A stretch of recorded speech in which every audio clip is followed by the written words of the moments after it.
Welcome everyone to this pre-conference gathering where Terry Montgomery, the conference treasurer, and I will share with you some thoughts and information that we have that we hope will help you be more ready for the annual conference session. I'm Nichols Dungan. I'm the assistant to the bishop for Connectional Ministries, and it's my privilege to be here with you today. As we begin, I want to paint a broad picture for what we're going to be doing at our annual conference time. Last year's annual conference session passed some very important legislation. Particularly, we adopted as an annual conference 3 strategic priorities: developing world-transforming faith communities, including revitalization of existing congregations and developing new faith communities. The second is developing transformational leaders, both clergy and lay, in the conference. And the third is putting our resources to our common goals. Really, the second and the third priorities are in service to the first.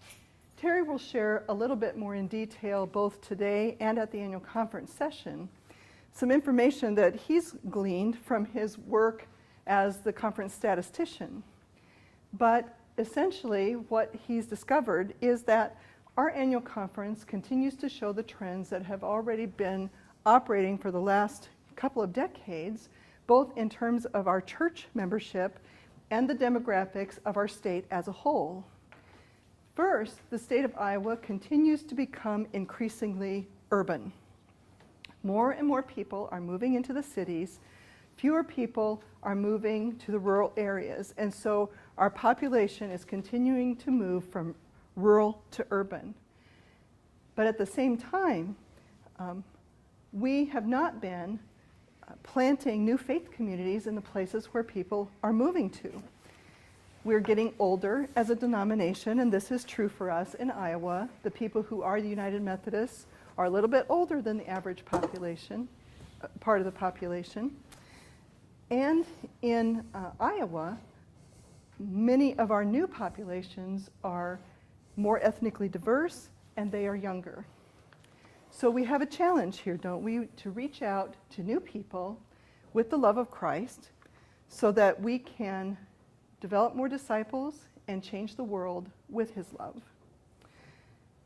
At the same time, our membership is declining. Even in places where the population is growing, the membership of the United Methodist Church in Iowa is not increasing.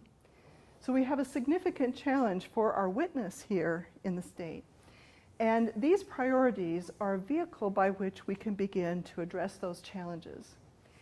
If we believe that we have the love of Christ, a missional purpose to offer the world, then starting new faith communities in places where people are moving to and helping existing congregations to be more vital and alive and enriched and joyful in their ministries where they are now, those are 2 very critical things that we want to and need to do as an annual conference.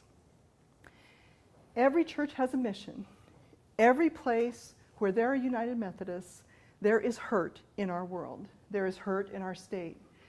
We believe that's something that can be reached by the love of Christ. And so this priority, creating new faith communities, revitalization of existing faith communities, becomes the most important thing that we collectively do as United Methodists as we move forward into the future. This is a great missional opportunity for us, and it's a challenge as well. The second priority is necessary if we're going to meet this opportunity, this challenge. Because when you think about it, this is the kind of thing that requires all hands on deck. If we're going to be faithful and alive in Christ in our state, then every clergy person, every lay member of every congregation needs to have the resources and the assistance and the support to develop their own gifts so that they can use their gifts in service to the mission. So anything that we can do as an annual conference to continue to strengthen and develop our lay people and to develop our clergy leadership All of this is going to help us to meet this challenge. That's why that priority is so important. And then finally, directing our resources to our common goals. This is about people. It's also about money. Collectively, we do incredible things as United Methodists. We accomplish a lot of mission here at home and beyond the borders of our state.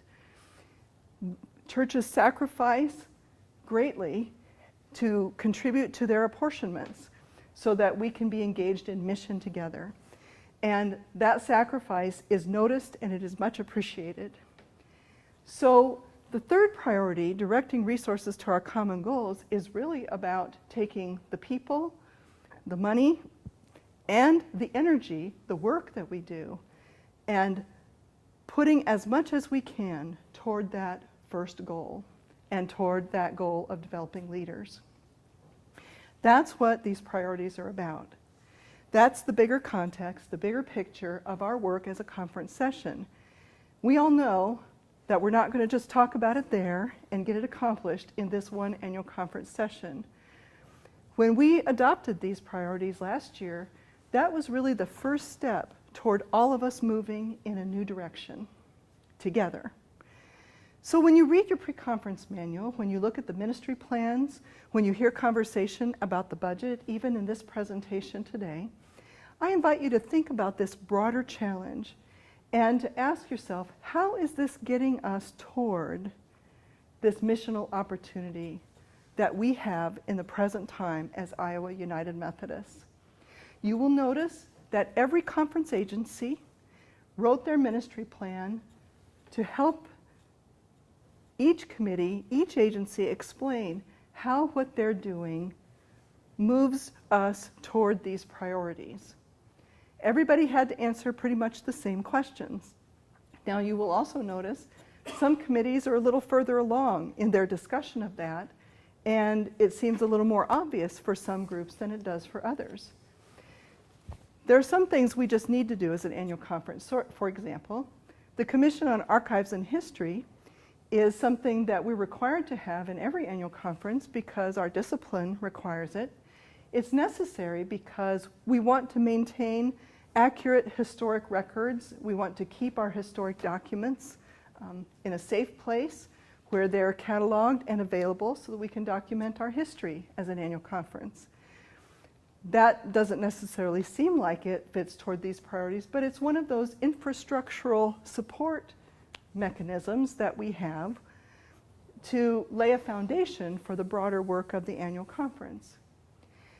Other committees, say for example parish development, may seem to be much more directly involved because parish development is all about starting new faith communities, and you will see everything in between. But what's most important is that when we read this together, when we discuss it together, when we vote on it together, we're asking ourselves, how does this help us to get to our goal of reaching more people with the love of Jesus, reaching out to the hurt in our world with the hope that faith in Christ gives?